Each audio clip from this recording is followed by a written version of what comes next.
bago yun, gusto ko lang basahin muna natin doon sa Romans. Kasi kanina Romans kaya pagpatuloy natin yung Romans 13, verse 11 to 14. Bago tayo manalangin.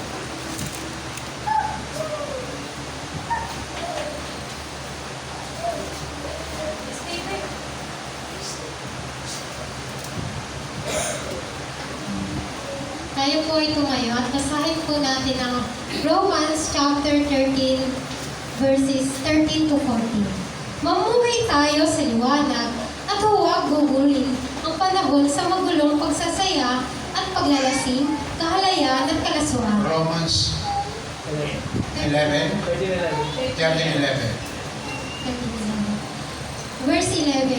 Gawin niyo ito dahil alam ninyo panahon na upang gumising kayo, ang pagliligtas sa atin ay higit ng malapit.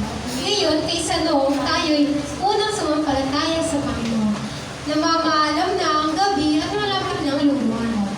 Layuan na natin ang lahat ng masasamang gawain at italaga natin ang sarili sa paggawa ng mabuti.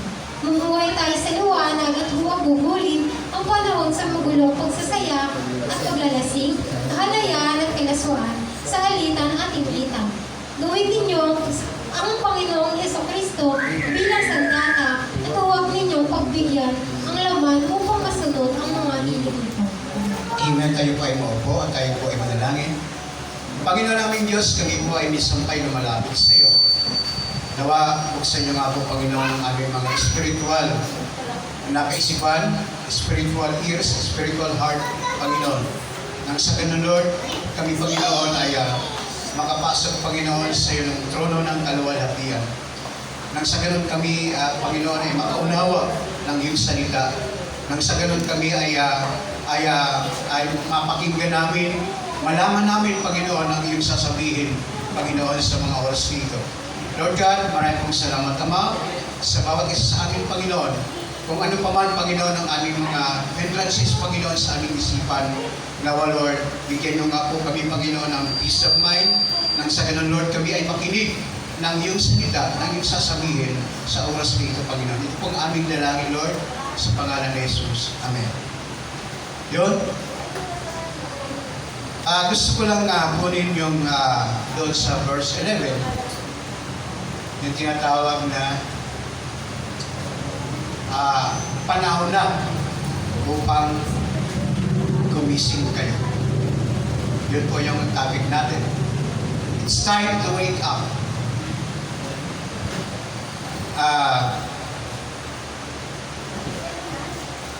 Maraming Kristiyano na kung saan kahit sabihin mo umaattend lang ng service ay naroon yung kanilang hindi ba pagka minsan ako na nararanasan ko yun kapag minsan ay umaattend po tayo parang tinatamad tayo, wala lang nararanasan nyo na ba yun yung umaattend ka pero yung isipan mo ang layo sa Panginoon. Para bang tinatamad ka, wala kang lakas. Ganon tayo kapag kamisan. Ewan ko lang sa inyo kung nararanasan nyo yun. Ako kasi ganon Yung tinatawag na wala lang. Basta hello. Basta umatin ka lang. Yun, ganon lang. Sorry. Okay. So yun, it's time to wake up. Sabi ng Romans, panahon na upang gumising kayo. So ganon, ano ba sinabi ko kanina? Lahat ng Kristiyano pagkamisan, karamihan sa Kristiyano, ay itong mga problema. Yung bang naroon yung katamaran, umaattend nga, pero wala sa sarili yung paglilingkod. Hindi nakatuon ang ating isipan sa ating Panginoon. Bagkus ang isipan natin kung paano tayo magkakaroon ng trabaho, kung paano tayo ay hindi magugutom. Hindi ba? Pagkamisa naman, pumupunta lang tayo sa church para lang tayo pagpalain, di ba? Yung kanta kanina ni Nanay Lina eh. Ano sabi doon? Ano sabi doon, Nanay Lina? Nais kong ibigin ka, hindi dahil sa mga pagpapala, di ba? Ganon dapat tayo. Dahil pumupunta tayo dito dahil nga sa ating Panginoon. Yun ang dapat natin pakatandaan na pumupunta tayo dito hindi sa mga pagpapala, hindi sa karangyaan, kundi nagpunta tayo rito para purihin ang ating Panginoon. So sabi ng Romans, ni Paul, panahon na upang gumising kayo. Ito po yung sinabi ni Paul sapagkat sabi niya, ang pagliligtas sa atin ay higit nang malapit. Sabi nga ni Pastor Ronnie kanina, ang pagbabalik ng Panginoon ay malapit na. So yun, panahon na upang gumising at marami daw churches sa atin kasalukuyan ay nag-i-exist pero kukunti lamang yung tinatawag na progress. Kukunti yung hindi lumalago. So kumbaga, nandiyan lang. Church lang, paglinggo, pupunta ka, uwi, pagkatapos ng uwi, ganun, balik sa dati. At pagdating ng linggo, nandiyan ka na naman. Walang, kumbaga pagkamisan, hindi tayo nagpa-progress, yung hindi tayo lumalago. At sabi nga ng isang pastor, normal yun. Sapagkat ng panahon ng Church of Ephesus, alam niyo yung Church of Ephesus, ay nawawala yung dating pag-ibig, di ba? Kasi dati ang sigasig natin na pumunta, pero pagdating ng panahon na tayo ay nagsawa na. Yun ang Church ng Ephesus. Yung mga dating pag-ibig ay nawawala. At Church of Laodicea, ganun din, di ba? Ano ba yung Laodicea? Yung tinatawag na lukewarm, yung maligamgam pula tayo. May pagkamisan, naroon tayo sa sanlibutan, pagkamisan naroon tayo sa Diyos. So kumbaga, hindi malaman kung saan ba talaga tayo. So, maligamgam tayo. Dapat, kung ikaw ay mainit, dapat mainit ka lang. Kung ikaw ay malamig, malamig ka lang. Huwag yung, sabi nga nila sakang yung sakang po tayo, hindi po tayo makalakad ng diretso kasi sakang maaaring nandun ka sa Diyos, maaaring nandun ka sa sanlibutan. So yun, panahon na upang gumising po tayo. Sabi ng Romans. At yun, meron tayong mga dapat gawin para tayo ay gumising. Sabi rito, why we need to wait? Bakit daw po tayo ay gigising? Sa Romans 11-12, ano sabi doon? Gawin ninyo ito dahil alam ninyong panahon na upang gumising kayo. Ang pagliligtas sa atin ay higit nang malapit ngayon kaysa noong tayo'y unang sumampalataya sa Panginoon. 12, at sabi, namamahalan ng gabi at malapit ng liwanag. Layuan natin ang lahat ng masamang gawain at talaga natin ang sarili sa paggawa ng mabuti. Panahon na upang tayo ay gumising. At italaga natin ang sarili natin sa paggawa ng mabuti. Yun po ang sabi ng Romans. At why? Bakit daw tayo ay dapat gumising? Sabi rito, knowing the time. Dapat alam natin, alamin natin ang oras. Ang oras ay napakaiglit. At sabi rito, time is short. At meron pa rito, knowing what time. Iba yung knowing the time, knowing what time. Ano ba ang oras natin? At sabi rito, now is the time to obey the Lord. At yung pangalawa, now is the day of salvation. 2 Corinthians 6, chapter 6, verse 1 to 2.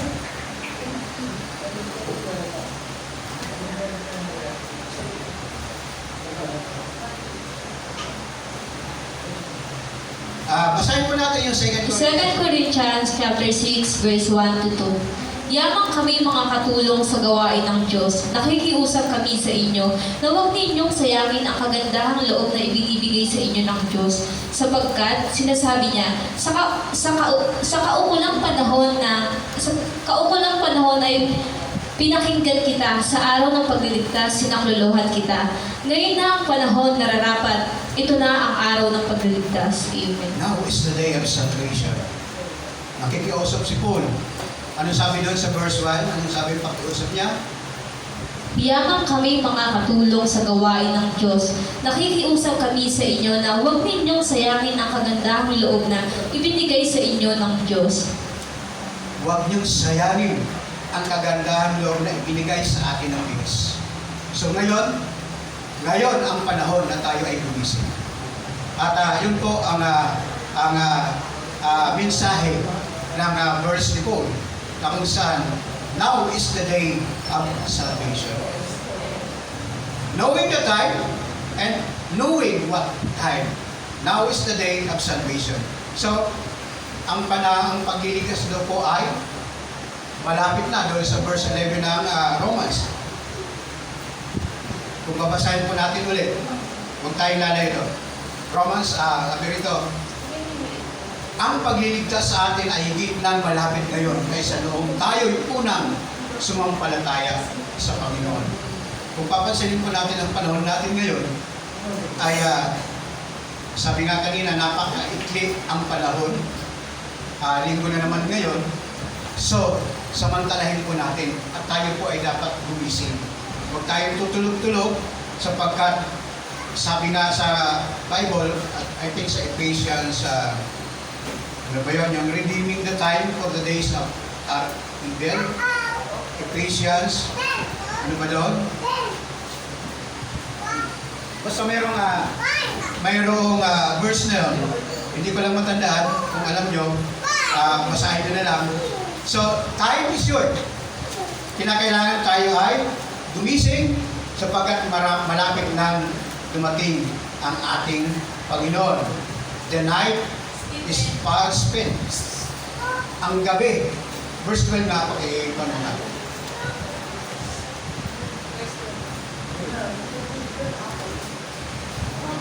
Namamaalam na ang gabi. Malapit lang lumiwanag. So, time is short. Namamaalam na ang gabi. Malapit nang darating ang ating Panginoon. At yun, the night is far spent. Ano sabi doon sa 1 John 2:8?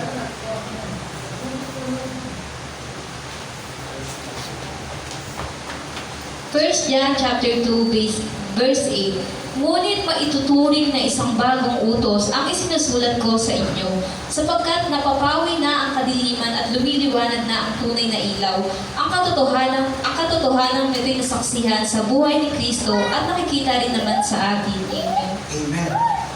Ngunit maituturing na isang bagong utos ang isinusulat ko sa inyo, sapagkat napapawi na ang kadiliman at lumiliwanag na ang tunay na ilaw.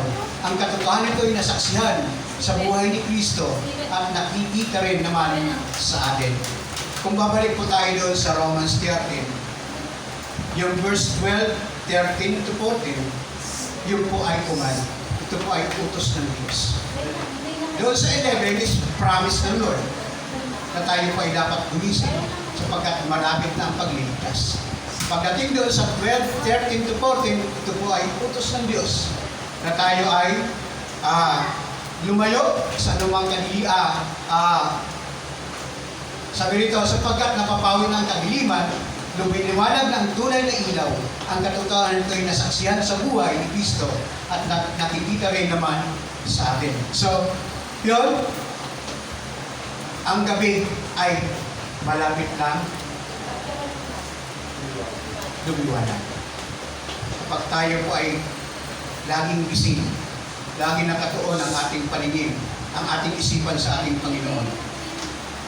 Ang Diyos, dahil ito ay utos ito ay isang command, kinakailangan po tayo ay laging gising sa ating Panginoon. Yun. The day is at hand. Sabi rito. At sa verse 11, we ought to walk. Doon sa verse sa tinatawag na King James Version. Pakikuhan mga Brother Josma yung King James Version ng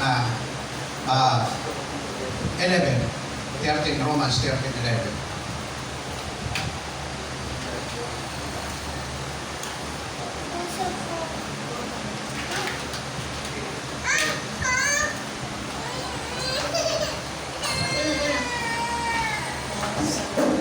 Sa 12.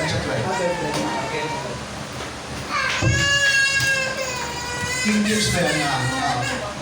Hindi, gusto ko lang kunin yung tinatawag na we ought to walk. Walk. Lumakad. Walk.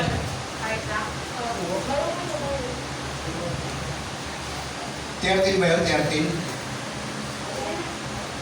30. Yan. Let us walk honestly. Yan. Tayo daw po ay walk honestly. Let us go walk. We ought to walk. So ano ibig sabihin doon? Sa ganong sinasabi ng ni Paul doon sa Romans 13:13.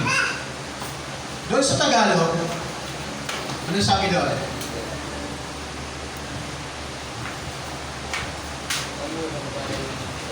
Mga taga-Roma chapter 13 verse 13, mamuhay tayo sa liwanag at huwag gugugulin ang panahon sa magulong pagsasaya at paglalasing, kalaswaan at kahalayan sa alitan at inggitan. Amen. So malayong walk doon. Ang ibig sabihin doon, mamuhay tayo. Yun ang ibig sabihin doon. Mamuhay tayo sa liwanag.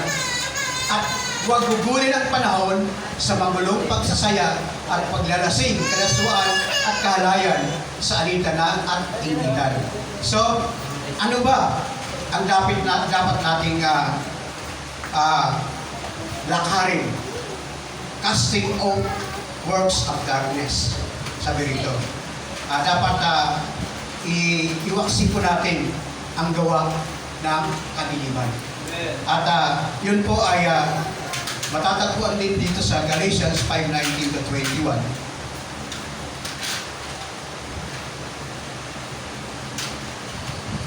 Galatians chapter 5 verse 19 to 21.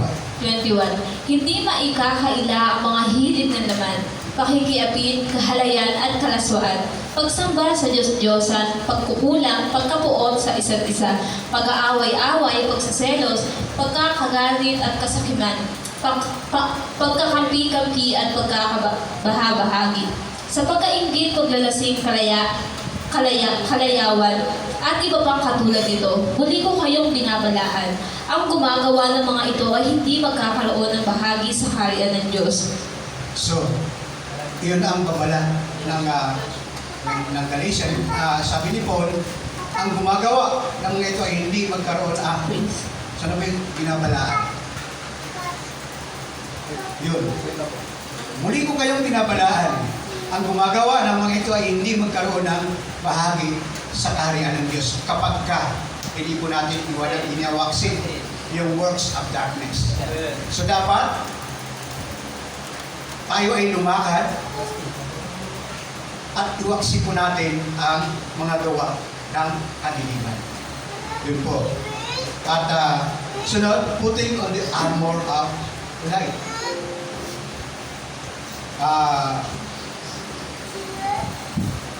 Armor of light. Ephesians, 1 Thessalonians 5:8.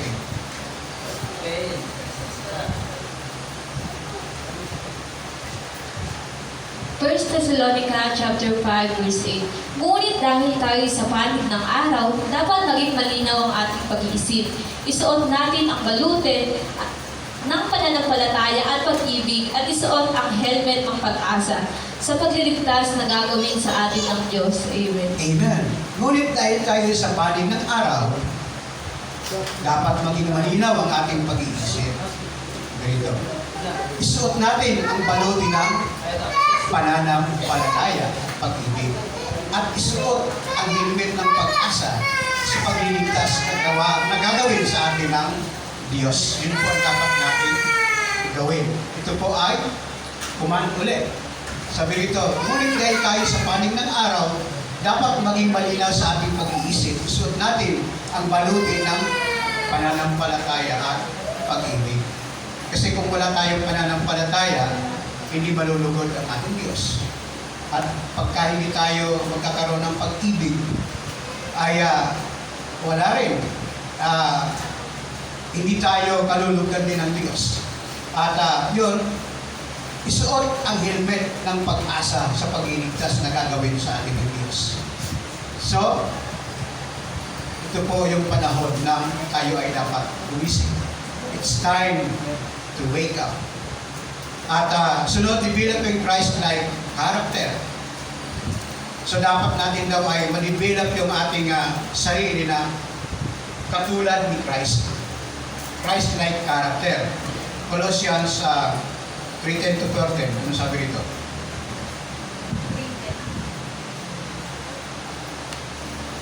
Mga taga-Colosas, chapter 3, verse 10. 14. Isuot ninyo ang bagong pagkatao na patuloy na nagbabago at nagiging kalarawan ng Diyos na lumikha sa inyo upang lalo ninyo siyang makilala. Kaya't sa kalagayang ito, wala nang pagkakaiba sa Griego at sa Hudyo, ang tuli at ang di tuli, ang dayuhan at ang mababangis na tao, ang alipin at ang malaya. Ngunit si Kristo ang pinakamahalaga sa lahat at siya'y nasa inyong lahat.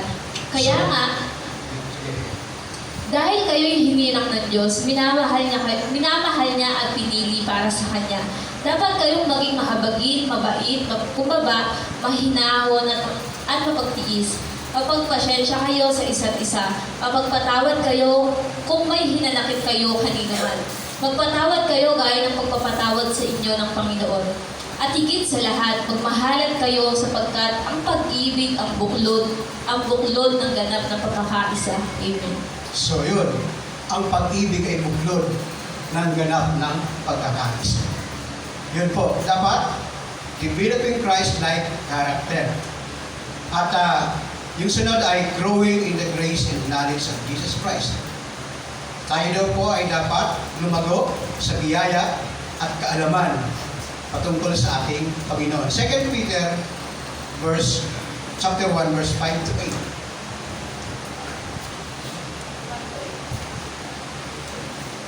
2 Pedro chapter 1 verse 1-8. Mula kay Simon, Pedro, isang lingkod at apostol ni Jesucristo, para sa inyong lahat na tulad namin tumanggap ng napakahalagang pananampalatayang mula sa ating makatarungang Diyos at tagapagligtas na si Jesucristo.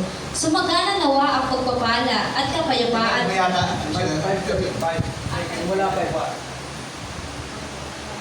1. Una pa. 1-5. Dahil dito, sikapin ninyong idagdag sa inyong pananampalataya ang kabutihan sa inyong kabutihan, ang kaalaman sa inyong kaalaman, ang pagpipigil sa sarili sa inyong pagpipigil sa sarili, ang katatagan ng inyong katatagan, ang pagiging makadiyos sa inyong pagiging makadiyos, ang pagmamalasakit sa kapatid at sa inyong pagmamalasakit ang pag-ibig. Ang mga katangiang iyan ang kailangan ninyong tagayin at pagyamanin upang ang inyong pagkakakilala sa Panginoong Jesucristo ay huwag nang mawala ng kabuluhan at mapakinabangan. Amen. Amen. Gusto ko lang ulitin yung pagbabasa, verse 5. Dahil dito, sikapin ninyong idagdag sa inyong pananampalataya ang kabutihan. Sa inyong kabutihan ang kaalaman. Sa inyong kaalaman ang pagpipigil sa sarili. Sa inyong pagpipigil sa sarili ang katatagan.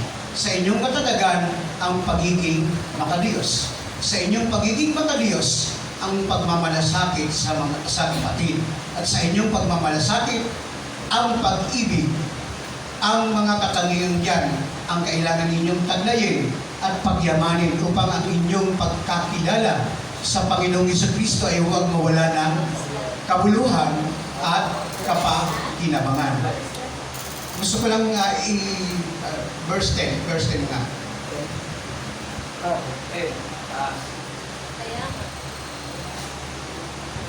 Yung 9. Merong verse doon na maganda. Yung bang sinabi ng ni Peter na kahit matatag na kayo, ay kailangan ko pa rin sabihin sa inyo. Ano ba yun, verse na?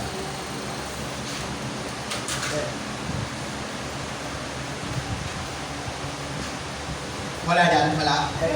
Ayan. Kahit na alam ninyo ang katotohanan yun, tinanggap at matatag na kayo, dito, lagi ko pa rin kayong palalahanan tungkol dito. Kasi pag kamisan, tayo ay nananampalataya na, pag kami magtuturo siguro, paniwala lang. Kasi alam ko na yan eh.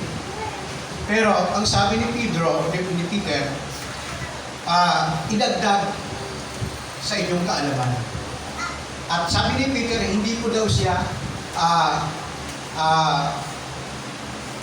lagi ko pa rin kayo paalalahanan tungkol dito. Yun. Kasi pag kamisan tayo, ay alam na natin ang pananampalataya. Binabaliwala na lang yung nagtuturo, di ba? Pero sabi ni Peter, bagamat alam nyo na yan, hindi pa rin ako, sasabihin ko pa rin. Sabi niya, lagi ko pa rin kayong paalalahanan tungkol dito. Kaya nga sabi ni Paul gumising ka na natutulog. Kasi yung mga pinagsasabihin doon ay mananampalataya na. Di ba? Gumising po tayo.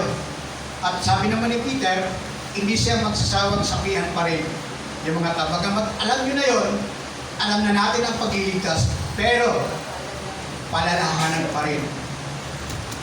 Kaya lang, yung messenger natin, walang paalaala doon na sa linggo mayroong gawain. Nakalimutan niya ka ni Stenora. Meron na ba? Hindi ko nabasa. So, bagamat alam natin na may gawain sa linggo, siyempre, paalaala pa rin yun. Hindi naman na, alam ko lang paalaala. So, yun. Ganon. So, dapat tayo lumago. Sabi niya, growing in the grace and knowledge of Jesus Christ. Yun po yun. 2 Peter 3:8, ano sabi doon? 2 Peter 2 Pedro chapter 3 verse 18. Magpatuloy kayong lumago sa kagandahang loob at sa pagpapakilala sa ating Panginoon at tagapagligtas na si Jesucristo. Sa Kanya ang kalwalatian ngayon at magpakailanman. Amen. Yan. Ang ganda ng sinabi niya ni Peter, sabi niya, magpatuloy kayong lumago sa kagandahang loob at sa pagkakilala sa ating Panginoon na ang tagapagligtas na si Jesucristo. So, magpatuloy tayo. Pagkamat alam na natin ang salita ng Diyos, patuloy pa rin tayo. Hindi po dapat tayo magsawa sa ating pananampalataya. Sabi nga ni Peter, sa binasa natin kanina, na idagdag po natin yan. Yung pananampalataya, pagkamat meron na tayong pananampalataya, dagdagan pa natin. Nang sa ganon, tayo ay dapat na lumago. Yun. At knowing, making no provision for the flesh.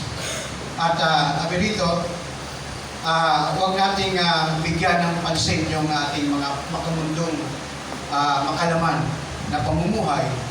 Ano ang dapat daw po natin gawin? Something we must do. If we want to live spiritually, sabi niya, something we must do. Ano ibig sabihin ng we must do? Dapat. It's a must. Dapat. Kinakailangan, di ba? Ang mga bagay na dapat kailangan natin gawin ay ganito. If we want to live spiritually, Romans 8:12 to 13, ano sabi doon? Romans 8:12. Mga taga-Roma chapter 8 verse 12 to 13.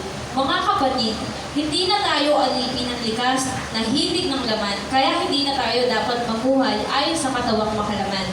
Sapagkat mamamatay kayo kung mabubuhay kayo sa katawang makalaman. Ngunit, kung pinapatay ninyo sa pamamagitan ng Espiritu ang mga gawa ng katawang makalaman, mabubuhay kayo. Amen. Kung pinapatay ninyo sa pamamagitan ng Espiritu ang mga gawa ng katawang makalaman, mabubuhay kayo. Kapag makalaman pa rin ang ating nasa isip, ginagawa, kabaliktaran, mamamatay kayo. Kasi dito mabubuhay kayo di ba? Sa pamamagitan ng Espiritu ang mga gawa ng katawang makalaman, ngunit kung pinapatay ninyo sa pamamagitan ng Espiritu ang mga gawa ng katawang makalaman, mabubuhay kayo. Pero kung makalaman ang ating binubuhay, mamamatay kayo. Hindi, baliktarin natin yun. So kung gusto po natin mabuhay, iwasan po natin yung mga makalamang kaisipan at focus tayo sa ating Panginoon. Yun. So, something we must do, we want to live spiritually. Yun. Something we can do. Ano ibig sabihin ng we can do? Kailangan. Yung kanina kasi, Dapat. kinakailangan. Dapat. Something we can do, ano ang dapat natin gawin? So yun. With the aid of Spirit, sabi rito, Ephesians 3:16.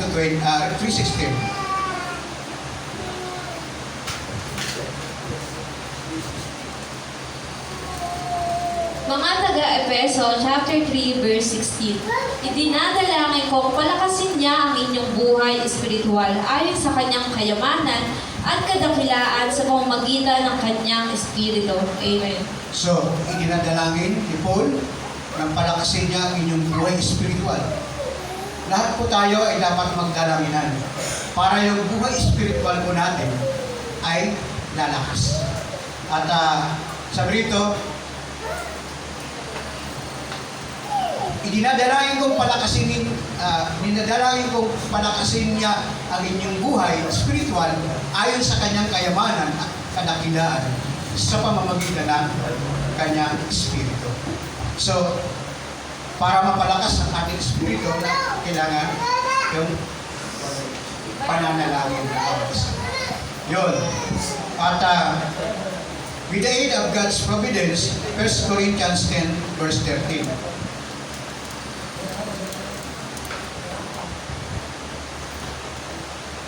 1 Corinthians chapter 10, verse 13. Wala pang pagsubok na dumating sa inyo na hindi nararanasan ng lahat ng tao. Tapat ang Diyos at hindi niya ipapahintulot na kayo subukin ng higit sa inyong makakaya. Sa halip, pagdating ng pagsubok, bibigyan niya kayo ng lakas upang pagtagumpayan iyon. Amen. Amen. So ano ba ang providence ng Diyos? Ang sabi ng Diyos, hindi po tayo bibigyan ng mabibigat na pagsubok. So, kasi tayo minsan natatakot Pagka minsan, gumagawa tayo ng paraan na kumagay sarili na lang natin. Pero pagdating dito kay Paul, sabi ni Paul, wala pang pagsubok na dumating sa inyo na hindi naranasan ng lahat ng tao. Tapat ang Diyos at hindi niya ipahintulot na kayo subukin na higit sa inyong makakaya. Sa halip, pagdating ng pagsubok, bibigyan niya kayo ng lakas upang mapagtagumpayan yon. So, yung mga pagsubok na ating nararanasan, huwag daw po tayo dapat matakot.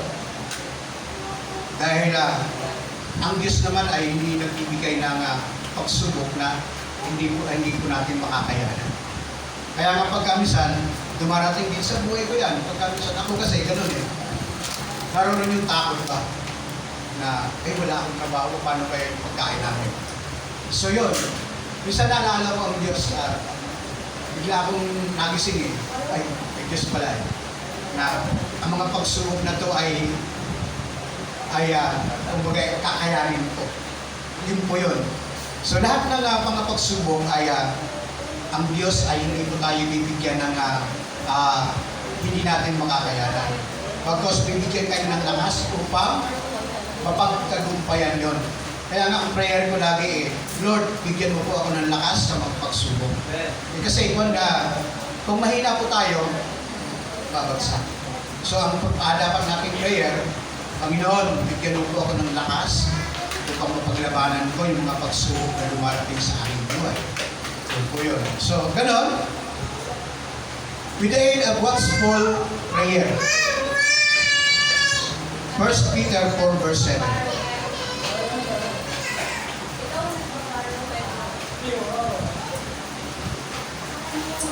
First Pedro chapter 4 verse 7. Malapit na ang wakas ng lahat ng bagay.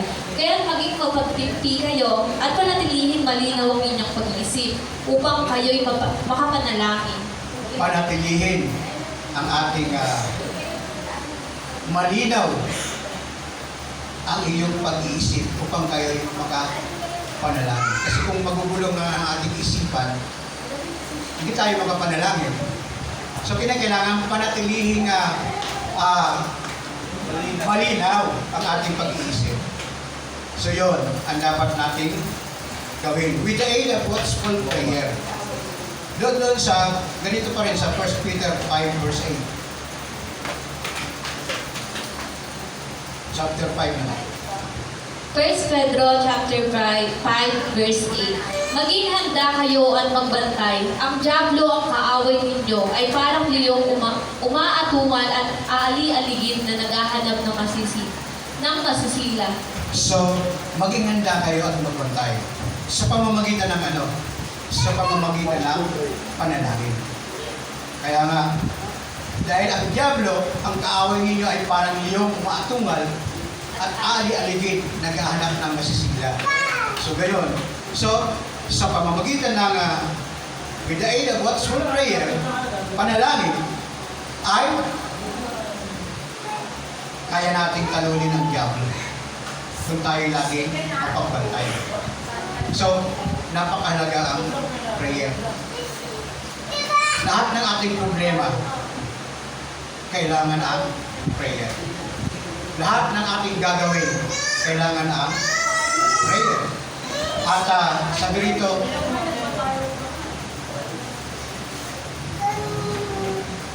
upang ang dyablo, ang kaaway ninyo ay parang yung umaatungal. Kapag tayo may prayer, hayaan mo siyang mag-atungal lang yan.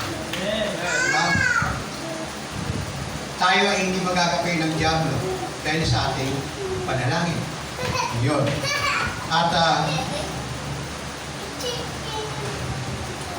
tamang-tama yata yung ating oras.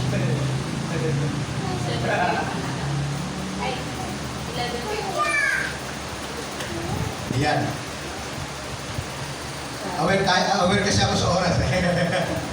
So, at least, marami tayong napag-alaman ngayong umaga na kung saan ay tayo ay dapat gumising sa ating pagkatulog.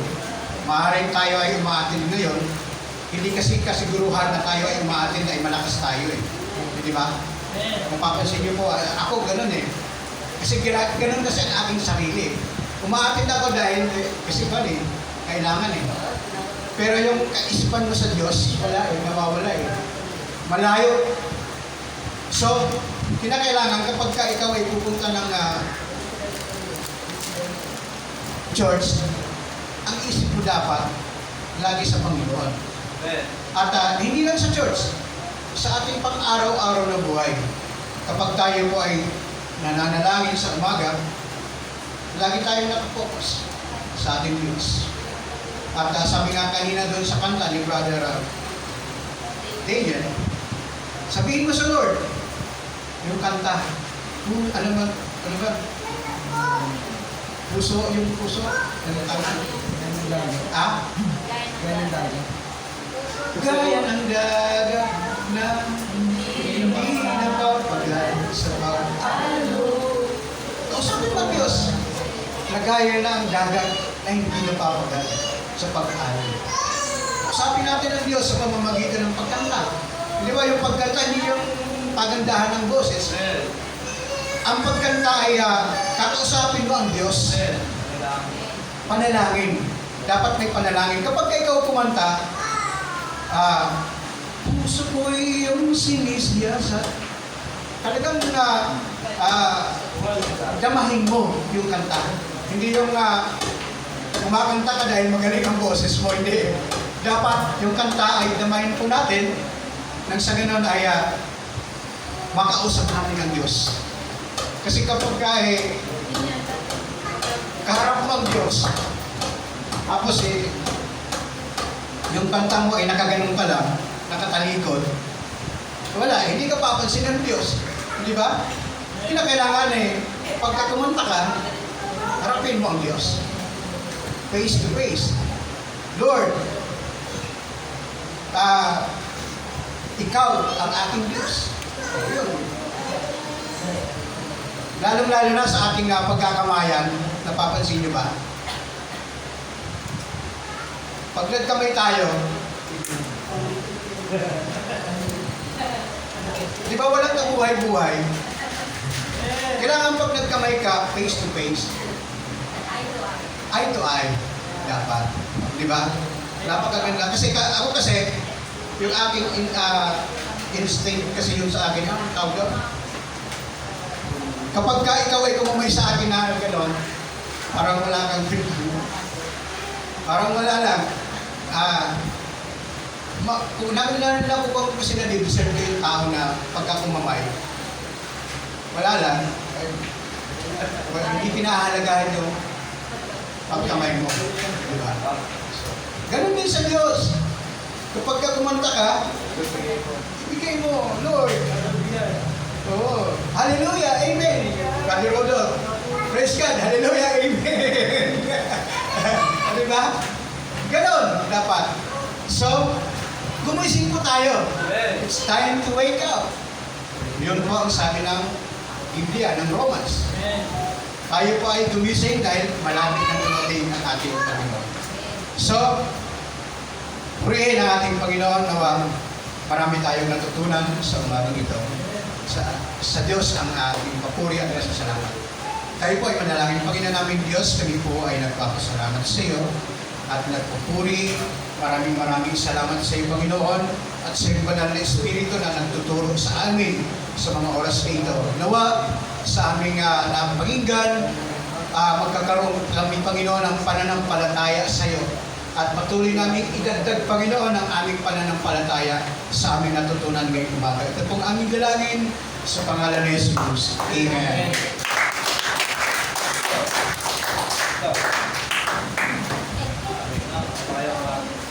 Kahit ba?